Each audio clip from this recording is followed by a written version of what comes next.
యోహాను వ్రాసిన ప్రకటన గ్రంథము 7వ అధ్యాయము. అటు తరువాత భూమి యొక్క 4 దిక్కులలో 4 దేవదూతలు నిలిచియుండి, భూమి మీదనైనను సముద్రము మీదనైనను ఏ చెట్టు మీదనైనను గాలి వీచకుండునట్లు భూమి యొక్క 4 దిక్కుల వాయువులను పట్టుకొనియుండగా చూచితిని. మరియు సజీవుడగు దేవుని ముద్రగల వేరొక దూత సూర్యోదయ దిశ నుండి పైకి వచ్చుట చూచితిని. భూమికిని సముద్రమునకును హాని కలుగజేయుటకై అధికారము పొందిన ఆ 4 దూతలతో ఈ దూత, మేము మా దేవుని దాసులను వారి నొసళ్ళయందు ముద్రించు వరకు భూమికైనను సముద్రమునకైనను చెట్లకైనను హాని చేయవద్దని బిగ్గరగా చెప్పెను. మరియు ముద్రింపబడిన వారి లెక్క చెప్పగా వింటిని. ఇశ్రాయేలీల గోత్రములన్నిటిలో ముద్రింపబడిన వారు 144,000 మంది. యూదా గోత్రంలో ముద్రింపబడిన వారు 12,000 మంది. రూబేను గోత్రంలో 12,000 మంది. గాదు గోత్రంలో 12,000 మంది. ఆషేరు గోత్రములో 12,000 మంది. నఫ్తాలి గోత్రములో 12,000 మంది.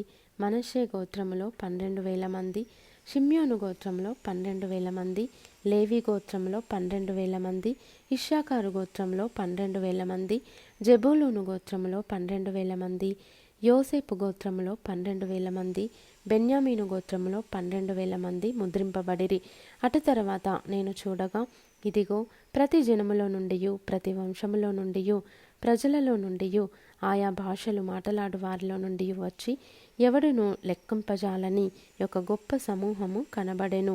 వారు తెల్లని వస్త్రములు ధరించుకున్నవారై ఖర్జూరపు మట్టలు చేత పట్టుకొని సింహాసనము ఎదుటను గొర్రెపిల్ల ఎదుటను నిలువబడి, సింహాసనాసీనుడైన మా దేవునికిని గొర్రెపిల్లకును మా రక్షణకై స్తోత్రమని మహాశబ్దముతో ఎలుగెత్తి చెప్పిరి.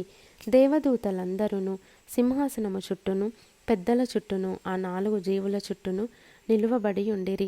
వారు సింహాసనము ఎదుట సాష్టాంగపడి, ఆమేన్, యుగయుగముల వరకు మా దేవునికి స్తోత్రమును మహిమయు జ్ఞానమును కృతజ్ఞతాస్తుతియు ఘనతయు శక్తియు బలమును కలుగునుగాకని చెప్పుచు దేవునికి నమస్కారము చేసిరి. ఆమేన్. పెద్దలలో ఒకడు, తెల్లని వస్త్రములు ధరించుకొనియున్న వీరెవరు, ఎక్కడ నుండి వచ్చిరని నన్ను అడిగెను. అందుకు నేను, అయ్యా, నీకే తెలియననగా అతడు ఈలాగు నాతో చెప్పెను, వీరు మహాశ్రమల నుండి వచ్చిన వారు. గొర్రెపిల్ల రక్తములో తమ వస్త్రములను ఉదుకుకొని వాటిని తెలుపు చేసుకొనిరి. అందువలన వారు దేవుని సింహాసనము ఎదుట ఉండి రాత్రింబగళ్ళు ఆయన ఆలయములో ఆయనను సేవించుచున్నారు. సింహాసనాసీనుడైన వాడు తానే తన గుడారము వారి మీద కప్పును. వారికి ఇక మీదట ఆకలి అయినను దాహమైనను ఉండదు. సూర్యుని ఎండయైనను ఏ వడగాలి అయినను వారికి తగులదు.